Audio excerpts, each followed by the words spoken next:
यंदाच्या 2026 Indian premier league निमित्त सोलापुरात क्रिकेट प्रेमींसाठी खास फॅन पार्कचे आयोजन करण्यात आले असून शहरात उत्साहाचे वातावरण पाहायला मिळत आहे. Board of control for cricket in India तर्फे देशभरातील 30 शहरांमध्ये राबवण्यात येणाऱ्या या उपक्रमांतर्गत जुळे सोलापूर येथील शासकीय मैदानावर 2 आणि 3 मे रोजी भव्य स्क्रीनवर सामन्यांचे थेट प्रक्षेपण करण्यात आले. या फॅन पार्कमध्ये प्रवेश पूर्णपणे मोफत ठेवण्यात आल्याने नागरिकांचा उत्स्फूर्त प्रतिसाद मिळत आहे. मोठ्या स्क्रीनवर सामने पाहण्याबरोबरच संगीत, फूड कोर्ट, मुलांसाठी गेमिंग झोन आणि व्हर्च्युअल बॅटिंग झोन यांसारख्या विविध मनोरंजनात्मक उपक्रमांमुळे वातावरण अधिक रंगतदार झाले आहे. शनिवारी झालेल्या मुंबई विरुद्ध चेन्नई सामन्यावेळेस मैदानावर क्रीडाप्रेमींची मोठी गर्दी उसळली होती.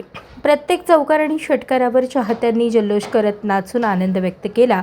त्यामुळे हा फॅन पार्क शहरातील क्रीडा रसिकांसाठी आकर्षणाचा केंद्रबिंदू ठरत आहे.